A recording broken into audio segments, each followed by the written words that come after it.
तो आज का हमारा टॉपिक है, ये सेकंड पार्ट है, भारत का उच्चतम न्यायालय यानी सुप्रीम कोर्ट। इससे पहले भाग में हम सुप्रीम कोर्ट के न्यायाधीशों की जो योग्यताएं होती हैं, न्यायाधीश बनने की जो योग्यताएं होती है, उस पर हम बात कर चुके हैं। आज का हमारा भाग 2, सुप्रीम कोर्ट का जो भाग 2 है, उसके अंतर्गत हम क्या क्या पढ़ने वाले, पहले इस पे बात कर लेते हैं।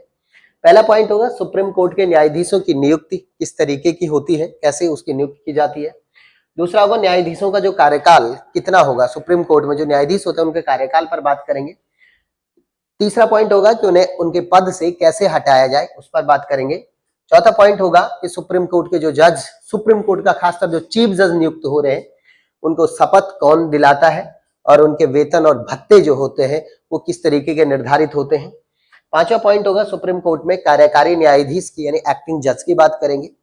और छठा आज का लास्ट पॉइंट होगा सुप्रीम कोर्ट में तदर्थ न्यायाधीश यानी क्या होते हैं एडॉक जज, कैसे नियुक्त होते हैं, क्यों उनकी नियुक्ति की आवश्यकता होती है, इन टॉपिकों पर बात करेंगे। सबसे पहला पॉइंट है सुप्रीम कोर्ट के न्यायाधीशों की नियुक्ति। देखो, आप जानते हैं सुप्रीम कोर्ट में दो तरीके के जज होते हैं। एक होता है मुख्य न्यायाधीश यानी चीफ जस्टिस ऑफ इंडिया, और दूसरे जजेस होते हैं जो अन्य न्यायाधीश होते हैं। आप जानते हैं वर्तमान में सुप्रीम कोर्ट में एक चीफ जज है और उनके साथ 33 अन्य जज हैं यानी 33 अन्य न्यायाधीश हैं। अब इनकी नियुक्ति कैसे होती, इनकी नियुक्ति कैसे होती, दोनों पर बात करेंगे। देखो, सुप्रीम कोर्ट के जो चीफ जज होते हैं वो वरिष्ठता के आधार पर नियुक्त किए जाते हैं यानी सीनियरिटी के आधार पर। यानी इन 34 जजों में जो सबसे सीनियर होगा उसी को जो है क्या बनाया जाएगा, सुप्रीम कोर्ट का चीफ जज बनाया जाएगा। बनाएगा कौन, वो बनाएंगे भारत के राष्ट्रपति। तो यानी सुप्रीम कोर्ट के जो मुख्य न्यायाधीश हैं उनकी नियुक्ति राष्ट्रपति कर रहे हैं, और किस आधार पर, सीनियरिटी के आधार पर, यानी सीनियरिटी यानी वरिष्ठता के आधार पर उनकी नियुक्ति की जा रही है। ठीक, बाकी है कि सर अन्य जज, क्योंकि जो 33 जज आ रहे वो उनकी नियुक्ति कैसे होगी। देखो, आप जानते हैं कि सुप्रीम कोर्ट में जज बनने की योग्यताओं पर हम पिछले वीडियो में बात कर चुके हैं। सुप्रीम कोर्ट के जो 33 जज नियुक्त होते हैं उसके लिए 1993 से भारत में एक व्यवस्था बनाई गई है। कब से? 1993 से एक व्यवस्था बनाई गई जिसे हम कहते हैं कोलेजियम। क्या कहते हैं? कोलेजियम। देखो, अगर भारत में सुप्रीम कोर्ट में जज बनना है तो उसके लिए एक कमेटी बनाई जाती है जिसे हम कोलेजियम कहते हैं। यह व्यवस्था 1993 से शुरू हुई, ये हम बात कर चुके हैं। इस कॉलेजियम की सिफारिश पर, सुनना, इस कॉलेजियम की सिफारिश पर राष्ट्रपति जो है इन 33 जजों की नियुक्ति करते हैं। कौन करते हैं? 33 जजों की नियुक्ति राष्ट्रपति करते हैं। किसकी सिफारिश पर? कॉलेजियम की सिफारिश पर। अब पॉइंट ये, सर ये कि कॉलेजियम में कौन से लोग होते हैं, जरा ध्यान दें। कॉलेजियम में टोटल 5 लोग होते हैं। कितने? 5 लोग। देखो, जो कॉलेजियम होता है उसमें टोटल 5 लोग होते हैं। इस कॉलेजियम में पहला जो व्यक्ति होता है जो कि कॉलेजियम का हेड होता है, आप उन्हें अध्यक्ष बोल सकते हैं, वो होते हैं चीफ जस्टिस ऑफ इंडिया यानी सीजेआई होते हैं। उसके अलावा 4 अन्य जो जज यानी सुप्रीम कोर्ट जो 4 सीनियर मोस्ट जज हैं, उन सीनियर जजों को कॉलेजियम में बनाया जाता है। यानी 4 अन्य जो सीनियर मोस्ट जज होते हैं उनको उस कॉलेजियम में शामिल किया जाता है। इन 4 + 1 5, इससे मिलकर जो कॉलेजियम बनी, इसकी सिफारिश पर सुप्रीम कोर्ट के इन 33 जजों में जब भी सीट खाली होती है, क्योंकि देखो 33 में से एक ऊपर चले गया, मुख्य जज बन गया, तो नीचे एक सीट खाली हो गई, 32 हो गया, तो उसके लिए नीचे से जजों को लिया जाता है। तो सुप्रीम कोर्ट में कॉलेजियम की सिफारिश पर जजों की नियुक्ति होती है। पॉइंट के दिमाग में सर कि 1993 से पहले कैसे चल रहा था, सुप्रीम कोर्ट में जजों की नियुक्ति कैसे हो रही थी। 1993 से पहले सुप्रीम कोर्ट में जजों की जो नियुक्ति हो रही थी वो हो रही थी केंद्रीय मंत्रिमंडल की सिफारिश पर। ठीक, लेकिन 1993 के बाद ये व्यवस्थाएं बदल गई। देखो, तो हमने कहा सुप्रीम कोर्ट के जजों की नियुक्ति किस आधार पर होगी, ये पॉइंट आपका क्लियर हो गया, हुआ या नहीं।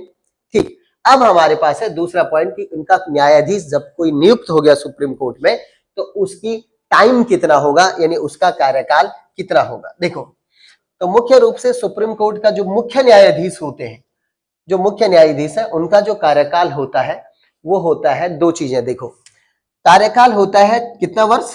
6 वर्ष। कार्यकाल कितना होता है? 6 वर्ष। और रिटायरमेंट की एज यानी रिटायरमेंट की जो एज होती है, रिटायरमेंट की जो एज होती है वो कितनी होती है? 65 वर्ष। और इन 6 वर्ष और 65 वर्ष में से कोई भी चीज आगे हो जाए, जैसे मैं एक बात बताता हूँ, जैसे कोई व्यक्ति जो है वो 60 साल में जज बनता है तो वो 65 साल में रिटायर हो जाएगा, तो वो 5 साल ही उसका कार्यकाल माना जाएगा, है या नहीं। कोई व्यक्ति 62 साल में चीफ जस्टिस ऑफ इंडिया बनते हैं तो वो मात्र कितने साल रह पाएगा पद पर? 3 साल रह पाएगा, क्योंकि 3 साल में उसके रिटायर हो जाएगी। इन दोनों में से जो भी चीज पहले हो जाती है वो न्यायाधीशों का कार्यकाल माना जाएगा। समझ में आया? क्लियर? ठीक। अब यह कि सर सुप्रीम कोर्ट के जजेस जो हो गए वो पद से मुक्ति कैसे लेंगे? देखो, एक तो पद से मुक्ति हो जाएंगे कि भाई कार्यकाल कंप्लीट हुआ तो आप रिटायरमेंट ले लो, एक तो पद से मुक्ति का तरीका ये है। दूसरा तरीका ये है कि सुप्रीम कोर्ट के जज से अपने पद से मुक्ति चाहते हैं तो उसके लिए आपको त्याग पत्र देना पड़ेगा। दूसरा पॉइंट क्या करना पड़ेगा? आपको त्याग पत्र देना पड़ेगा। अब यह है कि त्याग पत्र जो सुप्रीम कोर्ट के जज होंगे वो किसको देंगे? तो वो देंगे राष्ट्रपति को। किसको त्याग पत्र देंगे? राष्ट्रपति को वो अपना त्याग पत्र देंगे। ठीक है कि नहीं? अब यह है कि सर क्या न्यायाधीशों को त्याग पत्र के बिना भी हटाया जा सकता है? हाँ, अगर भारत में सुप्रीम कोर्ट के जजेस 2 गलत काम कर दें तो उन्हें उनके पद से हटाया जा सकता है। पहला गलत काम अगर वो करे मिसबिहेवियर, यानी अगर वो अनैतिक आचरण करें, गलत आचरण करें, और दूसरा यदि वो एबॉलिशन ऑफ कॉन्स्टिट्यूशन करें, यानी संविधान का अतिक्रमण करें। अतिक्रमण मतलब संविधान के अनुसार ना चले, उसके उलट काम करें, तो इन 2 आधारों पर उन्हें पद से हटाया जा सकता है। तो इसे क्या कहते हैं? देखो, इन 2 आधारों पर जब किसी जज को उसके पद से हटाया जाता है तो उस आधार को हम कहते हैं महाभियोग। उस प्रक्रिया को हम क्या कहते हैं? महाभियोग। अब देखो, इससे पहले आपने महाभियोग कहां सुना? आपने इससे पहले राष्ट्रपति पर महाभियोग सुना होगा कि राष्ट्रपति को अगर उसके पद से हटाना है तो एक प्रक्रिया होती है, उसे हम क्या कहते हैं? महाभियोग। इंग्लिश में अगर बोले तो उसे इम्पीचमेंट कहते हैं। कैसे हटाएंगे सुप्रीम कोर्ट के जजों को? ये महाभियोग प्रक्रिया के तहत। इसमें देखो एक बातें हैं। देखो, इम्पीचमेंट लाने से पहले सबसे पहले आपको एक प्रस्ताव लाना पड़ेगा। जिस प्रस्ताव में लोकसभा के 100 सदस्यों के हस्ताक्षर होंगे और राज्यसभा के 50 सदस्यों के हस्ताक्षर होंगे। अब ये प्रस्ताव दोनों सदनों में से किसी भी एक सदन में आएगा। ये जरूरी नहीं लोकसभा में, ये लोकसभा में भी आ सकता है और ये राज्यसभा में आ सकता है। किसी भी सदन में जब ये प्रस्ताव आ जाता है, लेकिन उसके लिए ये शर्त, पहली शर्त ये है, अगर ये किसी भी सदन में प्रस्ताव आ जाता है तो उस सदन में उस प्रस्ताव को विशेष बहुमत से पारित करना पड़ेगा। अब ये विशेष बहुमत क्या? टोटल सदन की संख्या का 2/3 बहुमत। ठीक है, यानी उस दिन जितने लोग मौजूद हैं उस दिन की कार्यवाही में 2/3 बहुमत से ये प्रस्ताव पारित होना चाहिए। उसी को विशेष प्रस्ताव कहते हैं। तो यानी 2/3 बहुमत से ये प्रस्ताव, माना कि लोकसभा में आया तो वहां पास करना पड़ेगा। उसके बाद कहां जाएगा प्रस्ताव? राज्यसभा में, वहां पास करना पड़ेगा। दोनों सदनों में 2/3 बहुमत से जब ये प्रस्ताव पारित होगा तो फिर ये प्रस्ताव किसके पास जाएगा? राष्ट्रपति के पास जाएगा। और जब राष्ट्रपति जिस दिन इस प्रस्ताव पर हस्ताक्षर कर देंगे उस दिन उस व्यक्ति पर जिस पर महाभियोग लगाया गया है वो जज, वो न्यायाधीश, उसके पद से हटा दिया जाएगा। इसी को हम क्या कहते हैं? महाभियोग कहते हैं। क्या कहते हैं? महाभियोग। तीसरा पॉइंट हमने क्लियर कर दिया कि उनको उनके पद से कैसे हटाया जाए। अब है चौथा पॉइंट कि भाई सुप्रीम कोर्ट में अगर कोई व्यक्ति जज बन गया है तो उसको शपथ कौन दिलाएगा? देखो, अगर मैं शपथ की बात करूं तो उन्हें जो शपथ दिलाएगा वो दिलाएगा राष्ट्रपति। कौन दिलाएगा? तो अगर आपसे कोई पूछे कि सुप्रीम कोर्ट के जजों को शपथ कौन दिलाता है तो आपका उत्तर क्या होगा? राष्ट्रपति दिलाएगा। अब ये अगर राष्ट्रपति उपस्थित ना हो, विदेश दौरे पर हो, स्वास्थ्य खराब हो गया हो, कुछ भी उपस्थित ना हो, तो राष्ट्रपति द्वारा चुने गए किसी व्यक्ति के सम्मुख जो है वो सुप्रीम कोर्ट के जजेस क्या करेंगे? शपथ लेंगे। हमारा चौथा पॉइंट भी हमारा शपथ वाला खत्म हो गया। इसी चौथे पॉइंट में हमने वेतन की बात करी थी। ये सुप्रीम कोर्ट में जो जजेस हैं, चाहे वो मुख्य जज हैं चाहे वो अन्य जजेस हैं, उनको वेतन कितना दिया जाएगा? कितना दिया जाए ये कौन निर्धारित करता है? पहले इस पर बात करते हैं। देखो, सुप्रीम कोर्ट के जजों को जो वेतन दिया जाता है, एससी के जजों को जो वेतन दिया जाता है, वो कौन निर्धारित करता है? वो निर्धारित करता है संसद। संसद निर्धारित करता है कि सुप्रीम कोर्ट के जजों को वेतन कितना दिया जाए। ठीक। दूसरा, क्या सर एक बार आपने वेतन निर्धारित कर दिया, क्या उसे घटाया जा सकता है? बिल्कुल भी नहीं। उसे बढ़ाओगे जरूर, लेकिन कार्यकाल के दौरान घटा नहीं सकते। हाँ, एक कंडीशन है, जब सुप्रीम कोर्ट के जजों के वेतन को घटाया जा सकता है, वो कंडीशन है यदि भारत में फाइनेंशियल इमरजेंसी लगी हो, यदि वित्तीय आपात लगा हो, तब उनके वेतन को घटाया जा सकता है। अदरवाइज कभी भी उनके कार्यकाल के दौरान उनके वेतन को घटाया नहीं जाता है। निर्धारित कौन करता है? संसद। कार्यकाल के दौरान उनके वेतनों को घटाया नहीं जा सकता है, बल्कि क्या किया जा सकता है? केवल बढ़ाया जा सकता है। ठीक, अब यह है कि ठीक है, लेकिन ये वेतन दिया कहां से जाता है? अब आपके दिमाग में बात आ रही हुई, देखो ये वेतन दिया जाता है भारत की संचित निधि से। कहां से? भारत की संचित निधि से ये वेतन दिया जाता है, यानी कंसोलिडेटेड जो फंड ऑफ इंडिया होता है वहां से ये वेतन दिया जाता है। अब ये कितना दिया जाता है? देखो अभी वर्तमान की अगर मैं बात करूं तो सुप्रीम कोर्ट के जो चीफ जज हैं, जो सीजेआई है, जो हमारे चीफ जस्टिस ऑफ इंडिया है, इनका जो टोटल वेतन है वो कितना है? 2,80,000। कितना है? 2,80,000। बिल्कुल 2,80,000। जबकि जो अन्य जजेस हैं उनकी जो वेतन है वो कितना है? 2,50,000 उनका वेतन है। क्या ये टॉपिक क्लियर हुआ कि शपथ और वेतन वाला टॉपिक क्लियर हुआ? वेतन कहां से दिया जाएगा, कौन देगा, कौन निर्धारित करेगा और कितना दिया जाएगा, क्या हमने इस बारे में बात कर दी है? ठीक है, अब आते हैं अगला पॉइंट पर कि सुप्रीम कोर्ट में कोई भी व्यक्ति कार्यकारी न्यायाधीश कैसे नियुक्त होगा।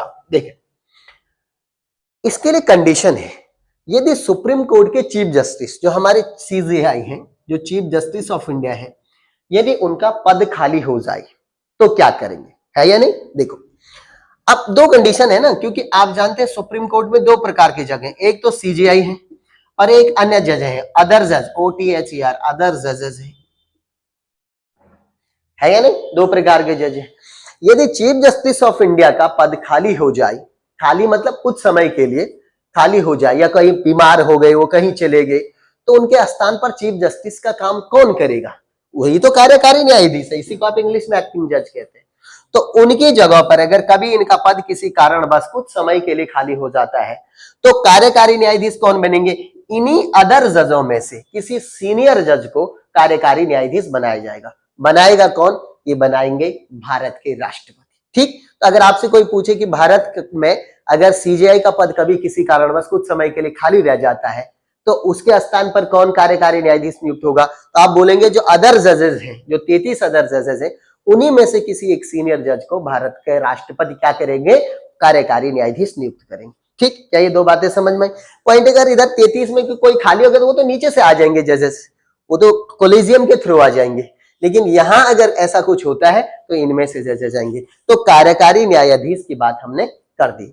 अब आज का अगला पॉइंट है कि सुप्रीम कोर्ट में तदर्थ न्यायाधीश यानी एडॉक जज कैसे नियुक्त होंगे। देखो अब ये कि सर एडॉक जज क्या होता है, थोड़ा इसे भी तो समझे, है ना? एडॉक जज क्या होता है? देखो आप जानते हैं सुप्रीम कोर्ट में दुनिया भर की कार्यवाही चलती है और आप ये भी जानते हैं कि हिंदुस्तान में लाखों केस पेंडिंग है, जबकि सुप्रीम कोर्ट में जज मात्र 33 है ना? 33 + 1 यानी टोटल 34 जज है, 34 जजेस है और लाखों केस पेंडिंग है।